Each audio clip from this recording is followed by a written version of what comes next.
Oh. Yes! Here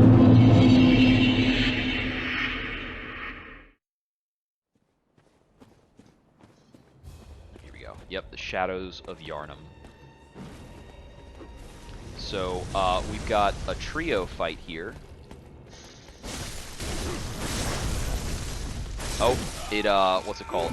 I was trying to transform out after a roll there, which triggered the transform attack, instead of passively transforming my weapon. Oops.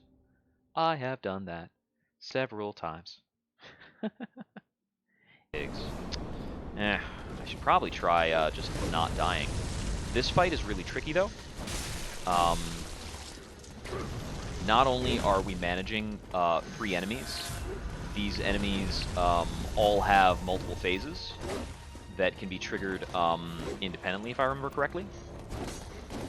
No, that's right. Any one of them can trigger the phase change, but I think going into the phase change makes them all nastier.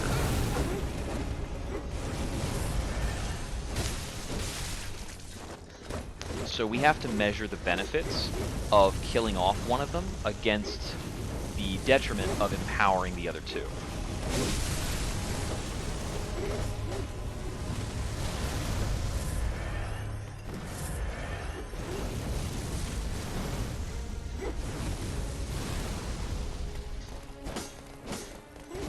Like most multi-fights, we mostly want to play this unlocked.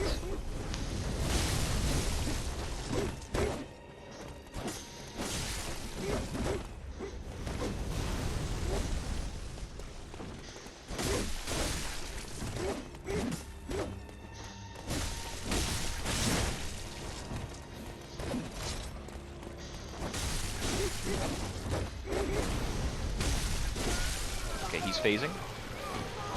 We're all phasing. This is effectively phase 2 for all of these guys. I believe they can phase 3. I'm trying to remember how it works.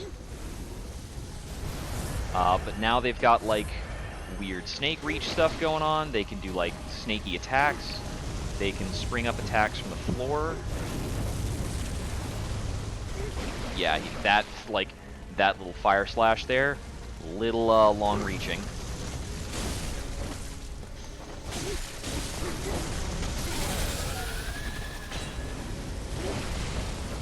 Now, I think with one of them being dead, they might get angrier.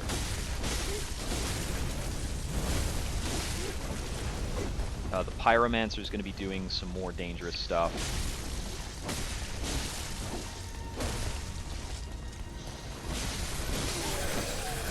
Our saving grace for this fight is pressuring them, because they don't have a lot of poise or anything like that.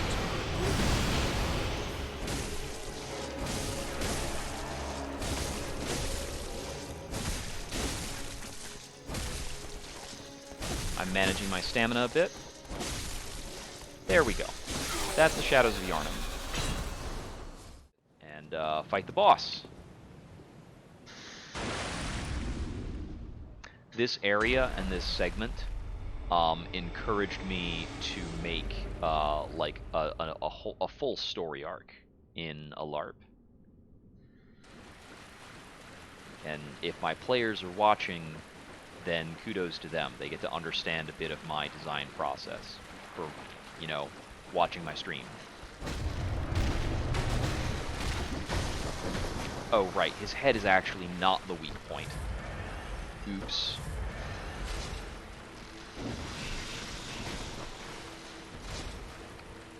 Okay. I forgot that, and I pay for it by dealing with a lot of spiders. So Rom the Vacuous Spider, our big boy here in the middle, isn't really the boss for a while. The boss is all these little skittery dudes that we do have to watch out for a bit. Killing them is kind of meaningless, except for the fact that it makes it safer for us to attack the main body.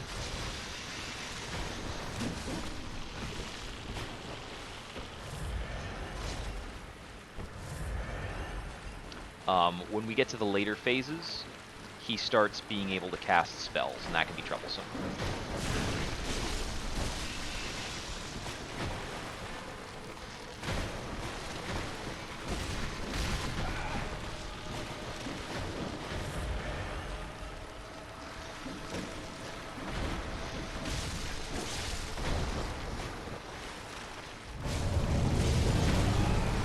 I actually got killed there by one of their jumps.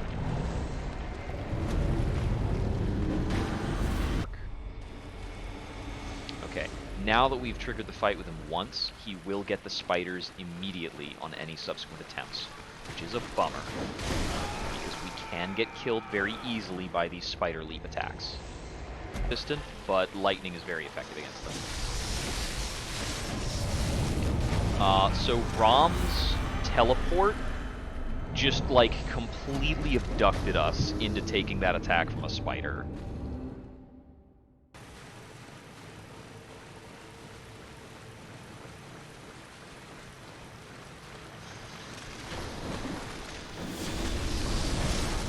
Okay, that's a burst attack, and I got killed by a spider. From the sky, so every time he rears up, we need to get a move on. Okay, he took me out. Yeah. Okay, that's what I was able to get. His health is super low. Once he appears, over here apparently, yeah, I shortcutted through like a mini phase. Once he appears, we go in past a lot of stuff.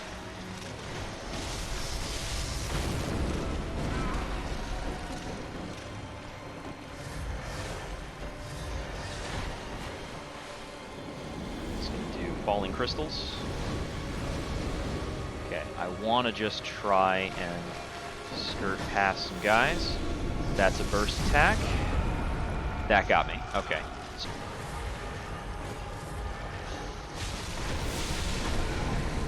Yeah, okay. We got caught by some spider legs, which caused us to not get out of the slam in time.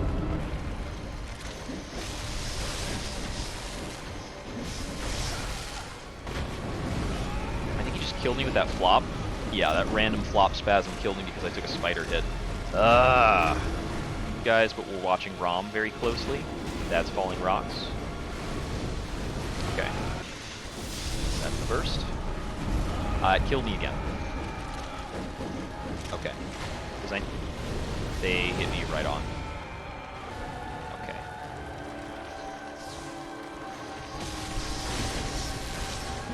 That's from the floor. Up, come back in. Hey, buddy. That's the boss. All right. We've got a weird boss fight. The Celestial Emissary.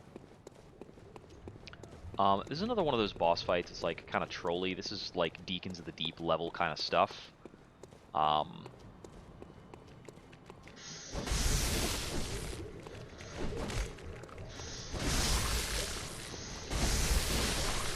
Like a weirdly late game rendition of Deacons of the Deep. Although I suppose this also predates the Deacons. Basically, these guys kind of keep rising up. Only one of them is actually legitimate at any given time. You know, it's the Deacons of the Deep.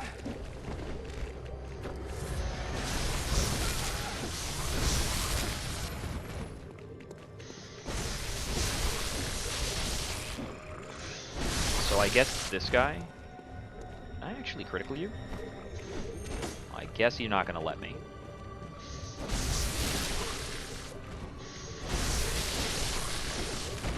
So we get like a little bit of a screen shake and a stagger when we hit the right one.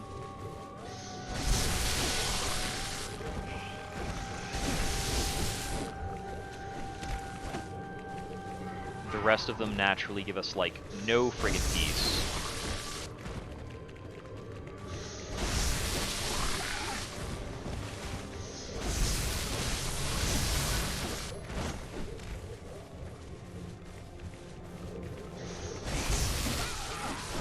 Yeah, and we can be killed very quickly, which is how this is unlike the Deacons of the Deep. I'm the boss man himself. Right, he is now changed into, like, his big boy mode.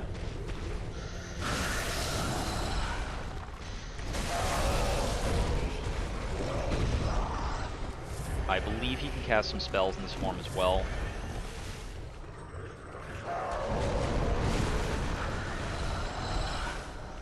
Yeah, this is the point where he's actually like a real boss, but he still has like a whole bunch of goons.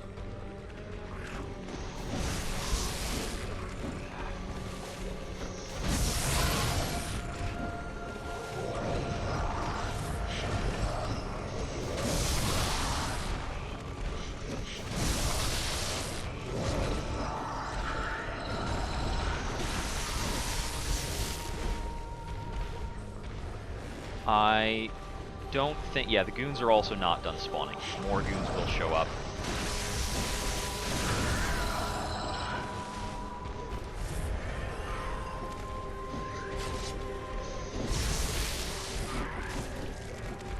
Nope.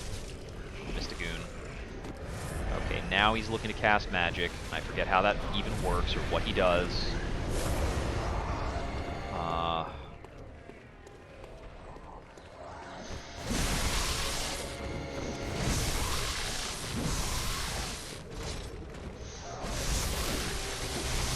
I'm just kind of taking a moment to stay out of line of sight from him relative to this pillar.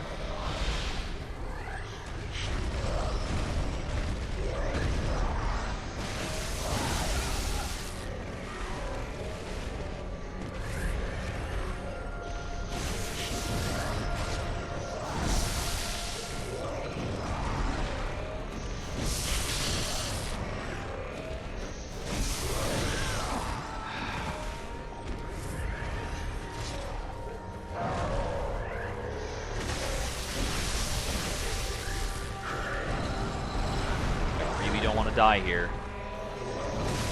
There we go. So the setup for this fight is basically up in the rafters. We've got all of these bell ringers who are summoning this guy in, and they will proceed to throw in some other junk during the fight if you don't take them out.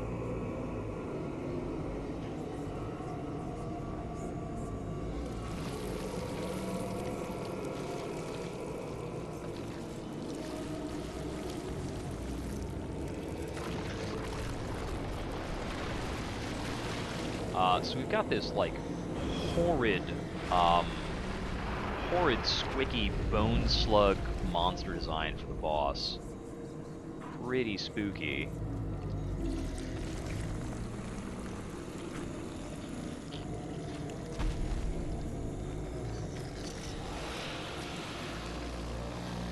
So he's got this, like, double head thing going on, these kind of lanky limbs.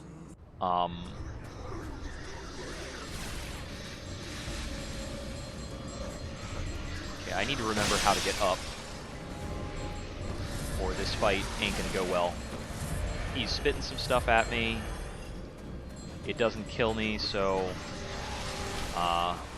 it's not that big a deal. Just need to remember how to get up into the upper area. I think it's like back here on the left, maybe? Yeah, here we go. So we've got these spiral staircases that will lead us up. Or we can go after each of these lassies. We have to make sure that the boss doesn't, like, hit us with something while we're near the balconies. But these gals up here, who are, like, flinging these little bolts of stuff down, I can't recall if that heals the boss or empowers him. I think that heals the boss is what it does.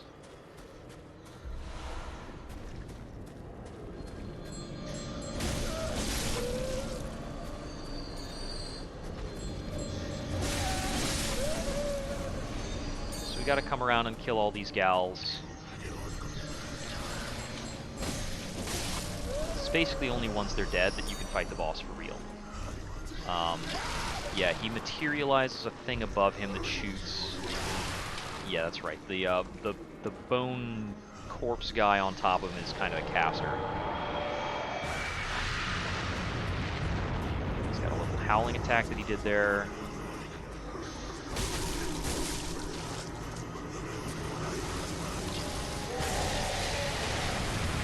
He can conjure, like, these things that drop a bunch of corpses on you, that are a little more annoying than they are dangerous. I'm trying to remember how to best go about dismantling this guy. I took some damage there from an unknown source. I think it was that he dropped, like, some corpse goo on me. So both sides of this guy can be, like, independently active. I think they even do different things. Right, okay, we've got the... Oh, so he filled the entire arena with goo. That's right, I need to be on the stairs to avoid that attack. Okay. So I believe he's going to do that howl every single time we've killed all his attendants. Ouch.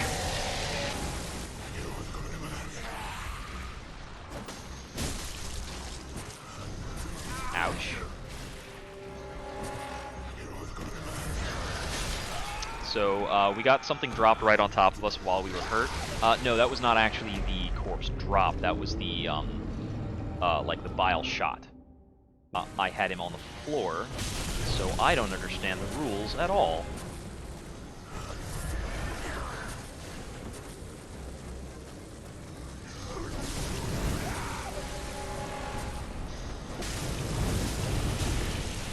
Okay.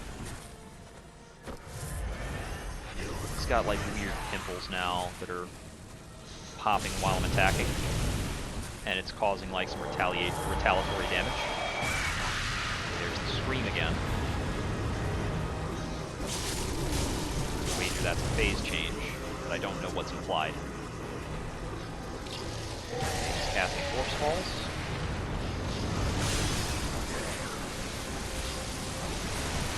I think he's doing like a greater Corpse Fall now. That's an incoming sweeping attack. Yeah, he's doing little pimple pops at each of the limbs that I am taking on the chin. Uh-oh.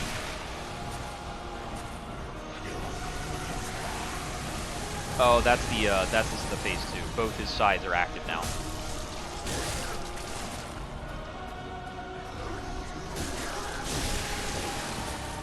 Okay, that's another stagger.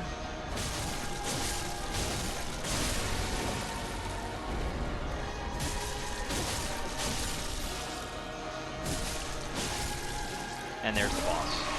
Okay.